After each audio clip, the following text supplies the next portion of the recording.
Welcome to Attenuation, a weekly podcast where two friends come together to drink beer, discuss beer styles and trends, and just generally ruminate on the meaning of life, aka beer. If you enjoy your time with us, we invite you to become a weekly listener and subscribe to the podcast. Without further ado, here is this week's episode.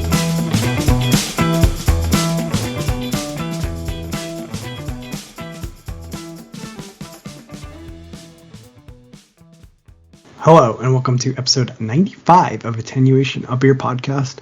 My name is Jason, and I'm joined by my best friend since 8th grade, Steven. Hello. Hello, sir. How are you doing this evening? Pretty good. My new space. I know, I noticed right away. Yeah, I'm at a temporary desk because my wife took over my desk for a job that's much more important than this podcast. Wait, the podcast doesn't pay all your bills? No, she will be making more money than this podcast. Although that's not hard to do. Yeah, it's not very hard to do, but yeah, significantly more than the podcast makes. So she got the desk and I got the kitchen table for tonight. Nice. But that's okay. You still sound as good as ever. It's probably just tripping Jason out because my background is like, I'm like right up against this window. I was like, where are you? But no, good to be here. Yeah, I'm glad we can still record despite your new location. Today we have like just a bunch of odds and ends because we're ill prepared to record. Yeah. Well, we're on Baby Watch 2023. We are on and Baby Watch. We haven't really planned anything out for the next. Not that we would have anyway, but we don't have anything planned out for the next few weeks because there's baby coming and we're just going to let life play out. But we got some fun stuff to talk about today. There's always something to talk about in the world of craft beer. That's true. And we have some fun beers to taste for our first segment. So it'll tie back to last week's episode. So this episode will tie in nicely to last week. So if you haven't listened to that, our free beer episode, you should go back and listen to that. Yeah. All right, let's drink beer. Do it? All right, drinking beer. So the way this works is I introduce my beers, give nose notes. Steven does the same, and then we taste and cheers and give tasting notes. So I actually have two beers. So last week we talked about free beers, so gluten-free and alcohol-free. And we talked about Athletic Brewing, and I actually have some Athletic Brewing, so I'm going to be trying their Run Wild IPA. So this is a non-alcoholic beer that contains less than 0.5% of alcohol. And we're going to talk kombucha. Yeah, and we'll talk more about Athletic Brewing a little bit in the episode. So, and then I'm also drinking. I guess I'll just do them both. I'm still drinking a quote-unquote real beer. This is Millstream Brewing Company, and this is their Tootie Cream Ale. I haven't had a cream ale on the podcast in a while. I know, I'm really maybe excited. Ever. Well, I'd really like Cali Creamin'. Yeah, Mother Earth. Yeah, so I'm going to see how this one stacks up. Okay, so first I'll give the nose notes on the Athletic Brewing. Okay, so it does actually have a nice, like, tropical IPA nose. It doesn't have a super strong, like, malt base, I feel like, but I do get pineapple for sure, citrus, maybe even a little guava and orange. The head is actually pretty nice on this one, so, not bad. And then on the cream ale, ooh, it smells nice. See this one? Smelling them side by side, I don't know, maybe I'm being unfair, but even just on this cream ale, I feel like it has a bolder nose just because it's fuller. You get that, I could smell that nice malty beer smell. And then it has it just smells nice. Creamy note, a real sweet smell to it. Ooh, I'm excited about this one. Okay, cool. So those are my two beers for the evening. What are you drinking tonight, Steven? Okay, well, all day long today, I've been dreaming about drinking a bourbon barrel-aged stout. Oh. And I have a lot of good ones in my fridge, so I decided no matter what, I'm drinking a bourbon barrel-aged stout on the podcast tonight. So I chose this chocolate chip Flapjack Medianoche from Weldwerks Brewing. They collaborated with Tavour on this. It's like a Tavour exclusive version of their Medianoche. I guess I can read the thing on the side. So they already made a beer with Tavour it was an Imperial Stout called Chocolate Chip Flapjack Special. And then this year they just took that same stout and bourbon barrel aged it. So they blended it with the Medianoche base And then they put it in Eagle Rare barrels, Kentucky Straight Bourbon barrels, 11-year-old Henry McKenna barrels. So multiple different barrels. And then they also rested it on maple syrup, cocoa nibs, vanilla beans, and I think aged it in some maple syrup barrels too. So anyway. Dude, you're busting out the big guns tonight. Yeah. And it didn't say on the bottle the ABV, so I was a little worried. Oh, it doesn't. There's no information about it? Well, not on the bottle, but then I looked it up and it's 13.25%. So you know what I'm going to ask next, right? Is it a school night? Do you have to work tomorrow? It's not. I don't know. Oh, good. You can really enjoy then. Okay, hold on. I need you to watch this pour out. Oh my gosh. Looks like like syrup. Yeah, or like I was going to say motor oil in a car that's never had the oil changed. Well, there is like no carbonation. Zero.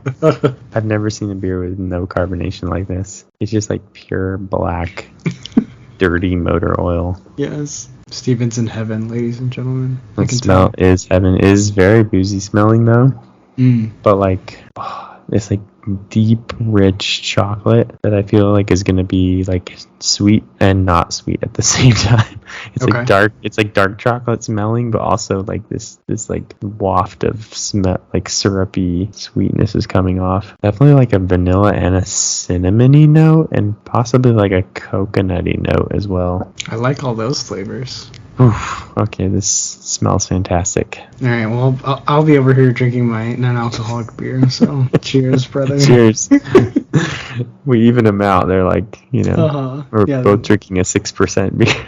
Yes, my 0% and your 13. Okay, so actually trying these side by side, it really gives a lot of insight into like what I don't like about non-alcoholic beer. Okay. Because they're just like, it does. So, a couple things. I think, like, I poured it into a glass, but I think you should really just drink these out of the can. Okay. Because it kind of, I feel like what it's doing is providing, this is going to sound condescending, I think, but I apologize. It just doesn't hold up to a lot of scrutiny, if that makes sense. But I think if you're just drinking it and enjoying yourself, it's fine.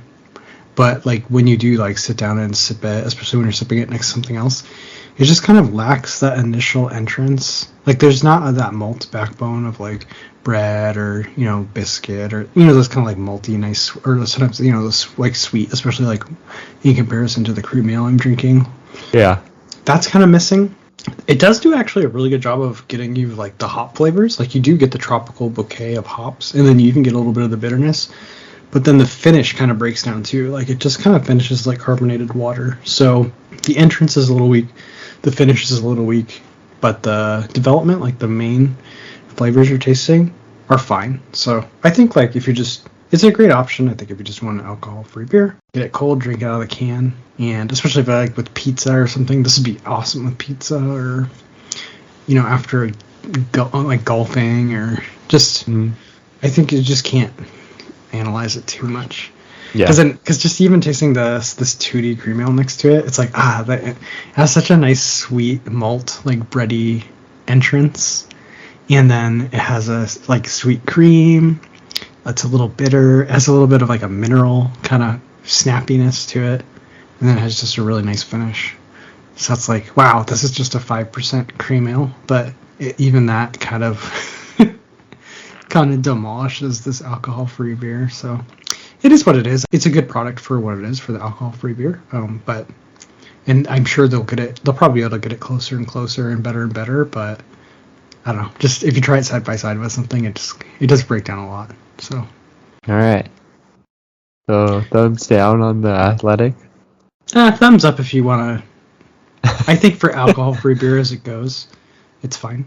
And then the Tootie cream ale is pretty solid. I would still drink Cali Creamin' over it, but I don't know, Cali Creamin' has that little, I could be remembering wrong, but I feel like it has more of like a vanilla flourish, and I really like that aspect of it. So how is your was it Flapjack? Is that what it's called? Yeah. Chocolate chip Flapjack Medianoche. Okay, I'm very much on the fence on this one. The like complete lack of carbonation is throwing me off. I've never had a beer that's so devoid of carbonation. And it makes it even more like syrupy, and so it feels too sweet. It's like a dark chocolate cherry cordial. So like Ooh. so the cherry, it's like a very, very, very sweet, boozy cherry in the middle of dark chocolate. Put the cork back in and ship it to me. And then like it sort of like develops into a little bit more of like, you get a sort of like a charred wood flavor, and then at the very end, if you just sit there for a second, you really, really get the rush of like maple syrup at the end. It's all on the finish, the like complex syrup mapley flavors, but it's sweet throughout the whole thing. And like I said, it's just a very like bourbony, boozy, sweet cherry and dark chocolate. Okay. So yeah, you might like this. I don't know, it is almost sickly sweet. Okay, that's the only thing I'm worried about, because I like them sweet but not too sweet. Yeah, so I don't love it. No, it's a bummer. But that's okay. That's the point of buying things like this. Because I never know if I'm going to like it or not. Yeah, I mean, that you are like, when you're experience seeking, I think we talked about this before, but there's high highs, but there's also low lows. Yeah, I'm going to keep sipping on this. I think it'll like, it's going to change as it warms up too. Yeah, I think as it warms up and as the I find big beers like that always get better as you drink them, probably because you start getting intoxicated. But yeah. All right, cool. So we'll check back in with you on that beer in a bit, so we can jump to our next triple segment, which is it like burns my throat. Oh, really? Is that boozy? Yeah, that's intense. Nice. That's crazy. Yeah. All right, keep sipping. Take it slow. We'll see. Have to do water in between. Yeah, it's like you can add water to scotch. Maybe you can add some drips of water to your glass. Yeah, I can't drink this thing neat. Yeah. Put an ice cube in it. Okay, next segments. Okay, sorry. Postscripts, which we fix things from previous episodes, which we have one, and I do have the answer. We do. We even remembered it. I know. We're off to a great start for 2023. And then we're going to have beer news, which is self-explanatory, and story time with Steve, which is self-explanatory. So for our postscript, last week we talked about Bear Republic getting acquired by Drake's, and I really liked a beer from Bear Republic, and we couldn't remember what it is. So I did look it up. It is Red Rocket Ale, which is amazingly the 6th highest ranked American Amber Red Ale on Beer Advocate. It has a 90. So yeah, I don't know. I tried this. I was really into red ale and red IPAs when they were popular. So I used to love Red Rocket Ale. Unfortunately, I think they still make it. I kind of grew out of my red beer phase, but I should seek it again. I feel like it fell a little bit out of favor too, unfortunately. But there was a time like, for sure. Ninkasi, I don't know if they still make it, but they had a red IPA called Dawn of the Red. Ooh, yeah. I love that beer. So, but yeah, so Red Rocket Ale, that's the beer, and I hopefully, as part of the acquisition, they continue to make that. So I'm gonna keep my eye out for one, see if I can get it, and see if I still like it. I'm sure I will, but I probably haven't had one in like 10 years. So there's your postscript. I wonder what percentage of Bear Republic's beer sales. Sales were Red Rocket. Less than 7%. Yeah. Because we know that Racer 5 IPA is 93%. That's so crazy. It's insane. Right. Yeah, but we couldn't think of any other beers, right? Did we think of any other beers that I kind of tried to look at their list on Beer Advocate, but a lot of it sounded like seasonals, one-offs. Nothing stood out to me as anything they do on a regular basis. But they have a Big Bear Stout, which I feel like, let me look at the label and see if I recognize it. I think they make that one all the time, and it's quite popular. Yeah, they have a lot of 90s ratings. But yeah, for the ones I can remember off the top of my head, I've definitely seen Racer 5 in the store. I definitely see the Red Rocket Ale. Yeah, and some of the other ones sound a little bit, I don't know if they're like part of their main production, but yeah, they have a double IPA too, Racer X. Oh, that looks familiar too. So, yeah, they have quite a few beers. Someone that really likes Bear Republic is like screaming at us right now, but what about this beer? anyways, so yeah, there's I mean, honestly, Racer 5 is about. If you only know Racer 5 beer, I think you're. Yeah, 93% of their lineup in sale by volume. Yeah. Okay, well that was good. I'm glad we actually remembered that one. Made good on a postscript. All right. Well, we have lots of fun beer news this week. Which one are we talking about first? Well, I could talk about the Athletic Brewing. So, actually found it. Yeah, because that's part of the reason I wanted to drink one of these today too. Was we found a quite interesting article about Athletic Brewing, and they actually have big plans to. They got a investor. Actually, it's funny. Let me double check. But I think it was Dr. Pepper invested. In Athletic Brewing Company? Yeah. Keurig Dr. Pepper. So, Keurig got in there somehow. These like corporate families. Mm-hmm. But they bought a $50 million stake at a $500 million valuation.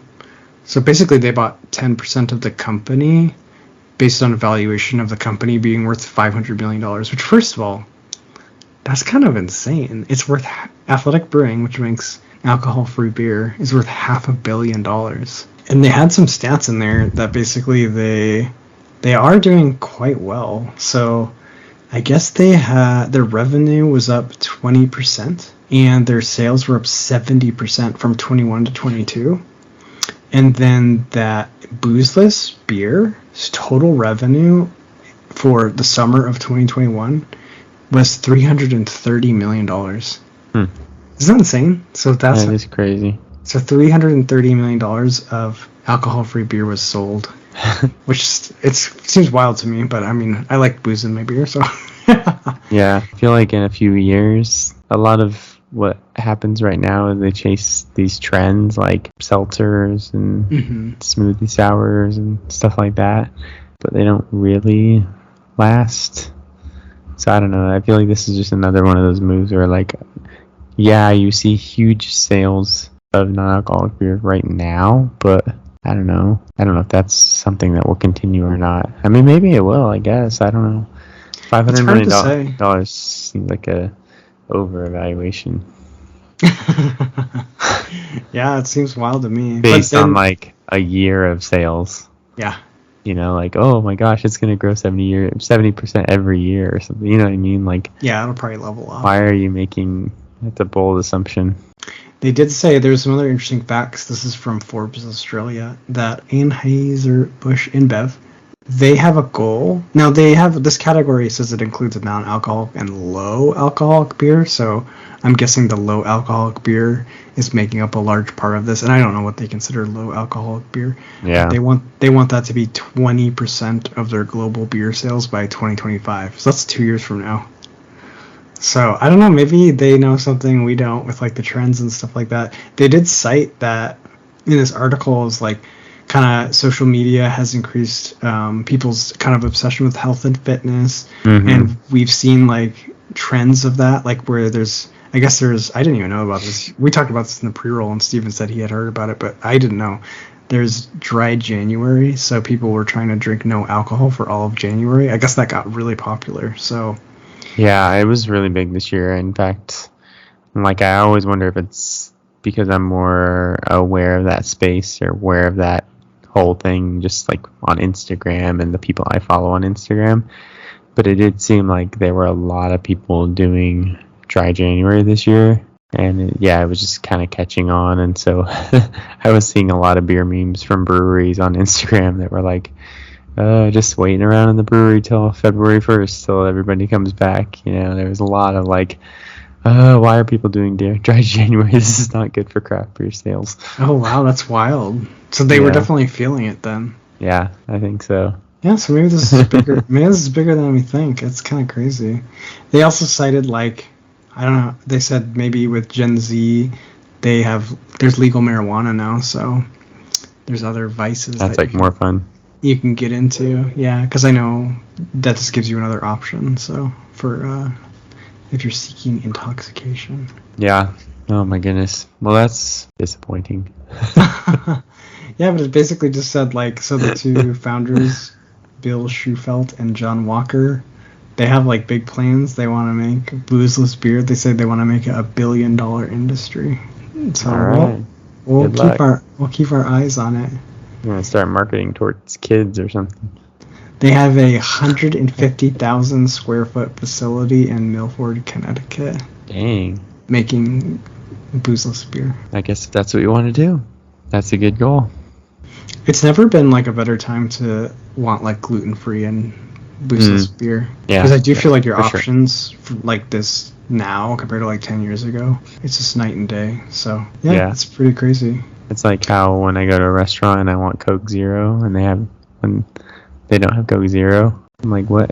How do you not have the variety? You still only have Diet Coke. That's the only diet thing you have on your whole fountain. Come on now. Get with the times, okay? Whereas, yeah, I mean, like, just the availability and accessibility for people who are intolerant of alcohol or gluten, that kind of stuff, can still find beers. Yeah, they said a couple other things that were really interesting from this article was that because their beers have less than 0.5% alcohol, they basically get to avoid, like, all liquor and tax laws. Yeah. So it just takes all that complication out. They can ship it to you directly online. There's, like, they don't have to cut through red tape to do that. And then they keeps costs down. It keeps costs down. And another thing that was kind of crazy is I didn't know this, but in 2020, Athletic actually brought one of Ballast Point's breweries in San Diego to actually, isn't that nuts? To start brewing beer there because they kind of wanted to get a West Coast presence to make beer and sell it on this coast.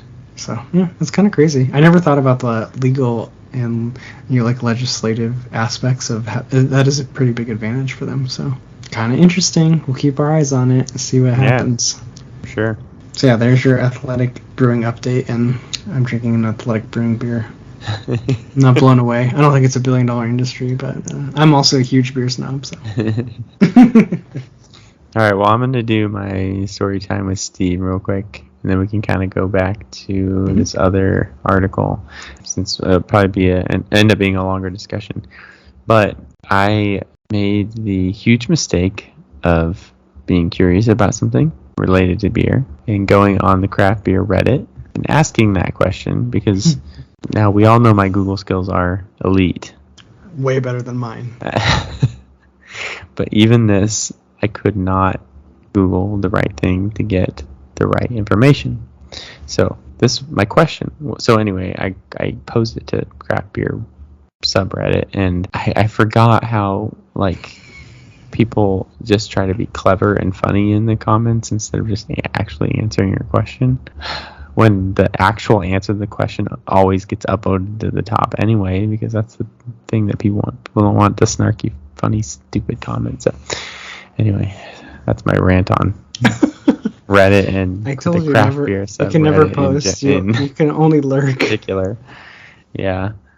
So anyway, my question was, because I was seeing all these beers that were adjuncted, and we've said ourselves on the podcast we want to drink more beers adjuncted with bananas. Okay. And so I was starting to see a lot of beers, especially stouts, made with banana in them. Okay. And a lot of them specifically said wild Thai bananas. Okay. And so I was seeing that a lot more. So I had the question, like, I wonder what the difference between wild Thai bananas is, and, like, regular bananas, and, like, why are these being used in brewing more now than, It's a great question.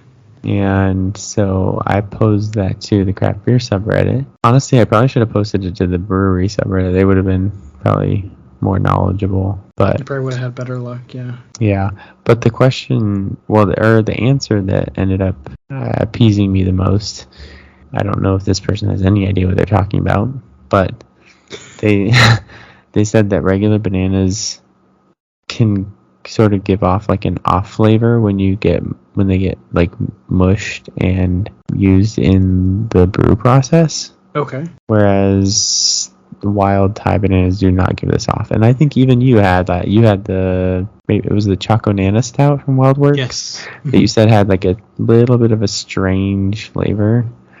And that may be, and I had the same experience with a beer that had banana in it, where it was just like this tiny weird off flavor that you could tell was coming from the banana. Yeah. It was just a little bit wrong. And I think that when you use regular bananas in your beer, you're going to get that, and maybe with the Thai bananas you don't. Oh, that's really interesting. Anyway, but yeah, the basic answer was like Thai bananas kind of give you more of an authentic banana flavor in your beer, as opposed to the like full banana. Oh, also, do you know what a regular banana is called? I have no idea. Like the type of banana? No. Like the one you see in the grocery store? Yeah. It's a Cavendish banana. Oh. Cavendish. Cavendish. Okay. Or Cavendish, or I don't know how you exactly say it, but that's a Cavendish. That's the variety banana. you get? Mm-hmm. Probably because it's like super shelf stable and stuff like that, or yeah. Yeah. So anyway, next time you're watching Jeopardy and the category's bananas. Oh yeah, that's like 100% a Jeopardy question. Yeah, and you're like Cavendish, and your wife's gonna be like, "How did you know that?" You're like, beer podcast, baby. Random facts that you don't need except if you're watching Jeopardy. Yep. Yeah. So Cavendish bananas versus wild Thai bananas. And apparently other half uses wild Thai bananas in some of their famous banana stouts. Okay. And so someone on Reddit trying to be funny said, because other half did it first, and now everybody does it. So it's funny, because I have, while you were telling the story, I was like, oh, I'm so curious, because I have Nanner in my... from Cycle Brewing. Yeah. And yeah, sure enough, I scrolled down to the description, and it says they use wild Thai bananas to make this beer. So yeah, I bet you anything that is what caused that weird off flavor in the creature from the Choco Nana Hazelnut Lagoon. But yeah, I kept thinking, because I kept seeing it, and I was like, is this a gimmick? Is this one of those things they use to sell beer? Like, use wild, like the dogfish head. It's the dogfish head ingredient. Yes, we use wild Thai bananas, not just your regular off the shelf. Yeah, we use like ruby red limes or something. Not regular limes to make this goza or something. Yeah. Right. And sea salt and they always use like ingredients that sound a little weird or like slightly different than what you would expect. Totally. Yeah. So anyway, there's a little lesson on using bananas in brewing. Yeah, so if you're going to make a banana beer, you got to make sure you use Thai banana. Yeah. Sounds probably more expensive, too. I feel like that's something you could get at, like, a fancy grocery store. And I don't know if I could be completely wrong. We'll postscript this. But I feel like they're tinier. Or, like, they're smaller. Yeah, no, they're small. Yeah. Okay. For sure. Yeah. Now I want to do a side-by-side tasting of a Thai banana and a regular banana. Or not a regular Cavendish. banana. A Cavendish banana. Wow, I can sound so official with this knowledge. Yeah. People are going to be like, what are you talking about? Yeah, what's a Cavendish banana? Yeah. Oh my gosh, that's great. Okay, cool. Do you want to go back to our other story then? With Platform Brewing? Yes. So Platform Brewing, they're a brewery out of Cleveland, Ohio. They, back in 2019... sold to AB-InBev. Dun dun dun. All of our stories are tying together today, yeah. Yeah. And just this last week, AB-InBev made the decision to close Platform Brewing. They are going to continue brewing, I think, 3 of their beers, but they closed the tap rooms. I don't know if they're using the same brew facility or not, or just taking those recipes and those beers and will keep mass producing them or producing them at some level on their brewery equipment. I'm not quite sure what the plan is on that, but there will be these 3 Platform Brewing beers that will show up on like shelves and stuff like that, but no tap rooms, no physical location for Platform Brewing. And Good Beer Hunting did a really good article on this, and I thought was interesting because if you think when a lot of these breweries were being bought up by, specifically AB-InBev, but also Heineken and other big companies, I think in a way it was like their last resort for a lot of them. Yeah. Or just that was the only way they were ever going to grow bigger or have a wider distribution. And so what's interesting now is they gave a lot of control up to AB-InBev. Mm-hmm. And as we were just talking about with all the decline in sales, especially craft beer sales, I mean, AB-InBev is going to make they're not going to keep pumping money into these breweries just for fun. They don't have that, right? They don't have the,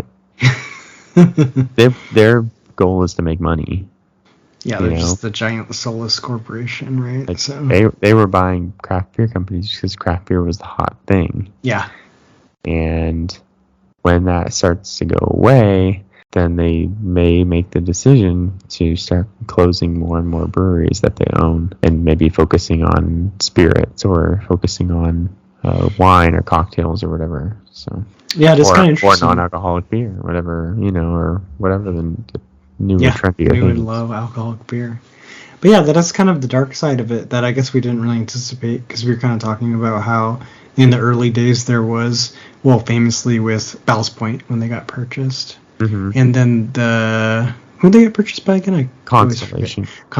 And then the Constellation kind of messed around in the kitchen and made a lot of changes that weren't super popular. They kind of ran the beer to the ground. Mm-hmm. And then I think people learned their lesson, and then you still saw these big companies buying craft breweries, but they would just kind of let them operate independently.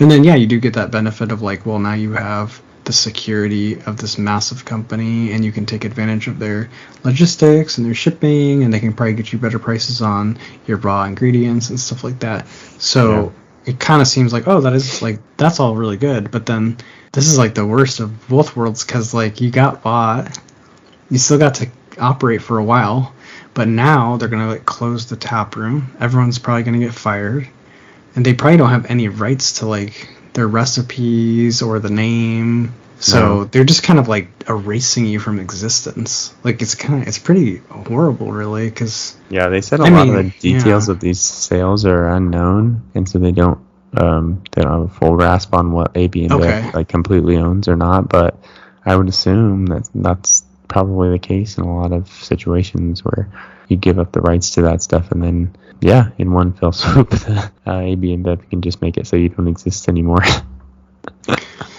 Yeah, which is pretty crazy. And I mean, I'm sure they could start a new brewery, but they'd have to do a new name and come up with all new recipes and in this this in a market, this is not a great time to do that. To build up a whole new brand and establish yourself in a down market, in a saturated market. So that's too bad. Yeah. And it is. I think it's pretty fresh because even I was looking at their website and they're like, we're temporarily closed. But it's looking like it's not temporary, unfortunately. And they have insanely good reviews.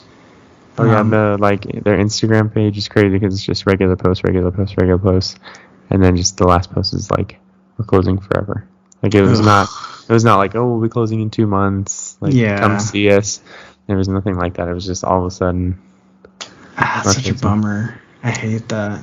But they are not the only. Well, they're the only brewery that they've closed down so far. Okay. But, apparently, AB-InBev is also making cuts and layoffs at Blue Point Brewery in New York, Devil's Backbone Brewing in Virginia, Golden Road Brewing in California, Carbach Brewing in Texas, and Wicked Weed Brewing in North Carolina. So they're making cuts at a lot of the craft breweries that they own. All right. We're back in the independent boat, Steven. Yeah, for sure. I mean, I think it's definitely weird to see this dark side. Yeah. Because I always thought, you know what, sometimes you do what you do to save your brewery or to save your, take care of your people and all this stuff. And be careful what you give up, I guess. Yeah. And, maybe Platform goes out of business long before now. Right, we don't have the counterfactual universe where they didn't get bought. Maybe they were, you don't know. Maybe they were struggling to keep the lights on, and that saved them. So they might have gone under either way. But this just feels we don't know that because they did get bought. So in this timeline, it feels really bad, even if they wouldn't have it existed otherwise, because we just don't know what would have happened. So yeah, it's a bummer. Yeah. But yeah, AB-InBev calls this continued portfolio rebalancing. Oof. They even give it like a euphemistic name. I'm sorry. Shifting to other things beyond beer. Yeah, I'm sorry. You got portfolio rebalance. What does that mean? Oh, close forever. Oh, thanks. Yeah. Sorry, we're not firing you. We're just rebalancing. We're just rebalancing you. It's fine. Well, what does that mean? Well, it means don't show up for work ever again. I sure wish I could get rebalanced. No, you don't want to be rebalanced that way. You want to be like rebalanced because you won the lottery or something. Oh man. All right. Yeah, so that was Platform Brewing and the dark side of large corporations. Selling out. Okay, so then this was a discussion we had in the pre-roll. This is not beer related, but I think this is a funny story that I came across regarding soda, which I think is my second love behind beer in terms of beverages. So now I grew up a Pepsi person. Did you grow up a Pepsi person? So we didn't drink a lot of soda when I was a kid, but I was obsessed with RC Cola. Okay, yeah, RC was popular in my household too. I feel like it used to be. I feel like we could look this up. This is a good postscript.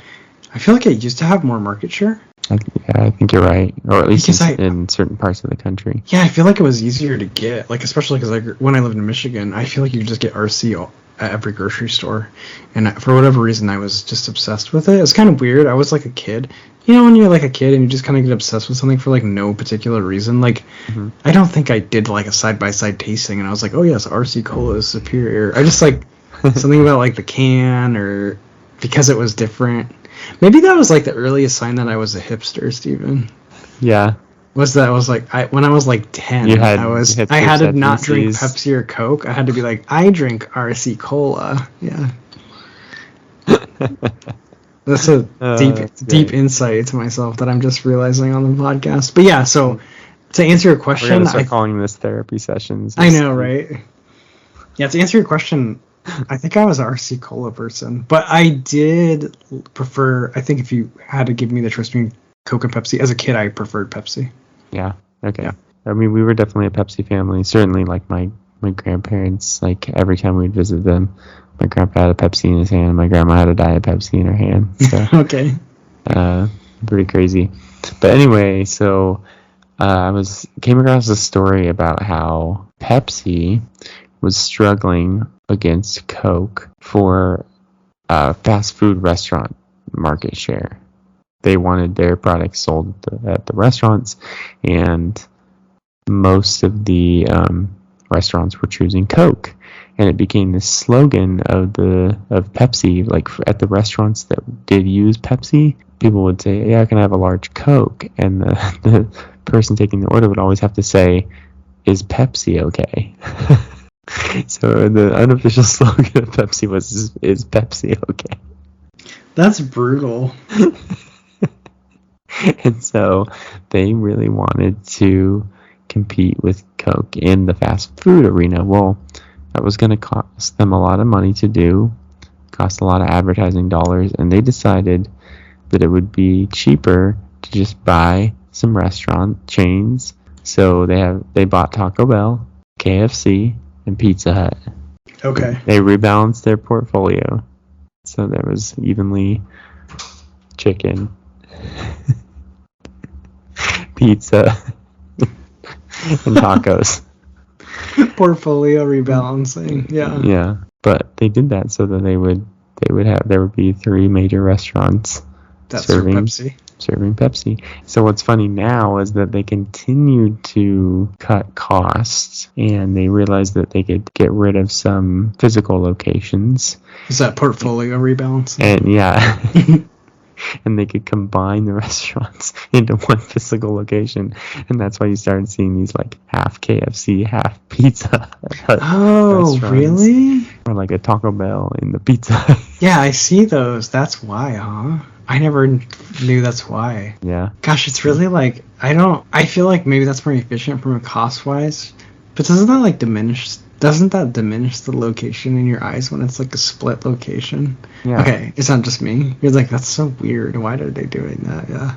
Yeah, it's like one kitchen for like two very different kinds of food. Okay, that's wild. Okay, so while you were talking about that, I looked up 2021 market share.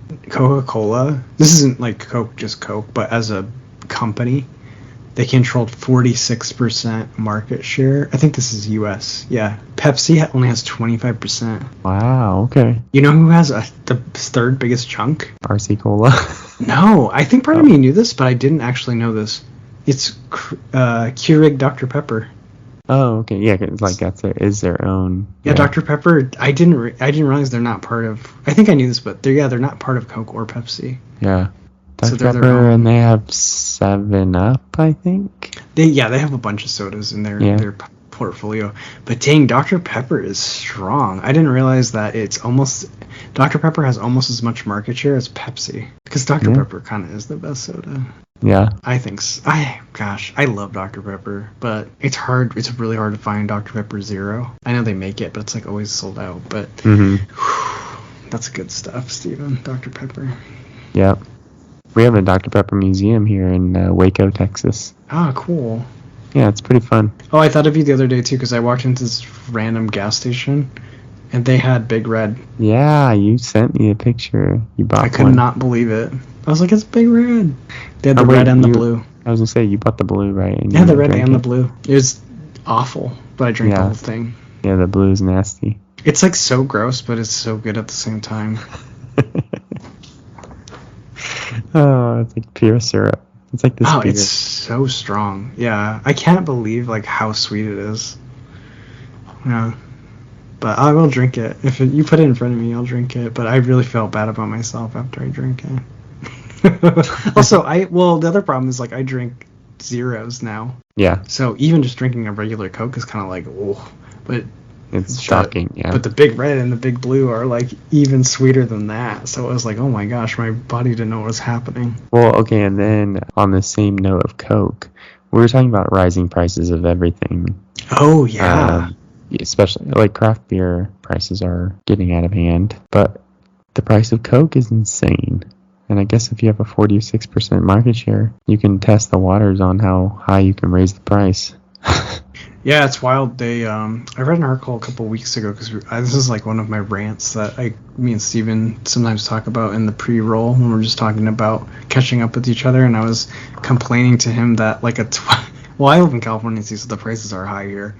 But I think my wife does all the grocery shopping, but she like came to sadly report to me that the cost of a 12-pack of Coke Zero had crested or surpassed $7. Hey.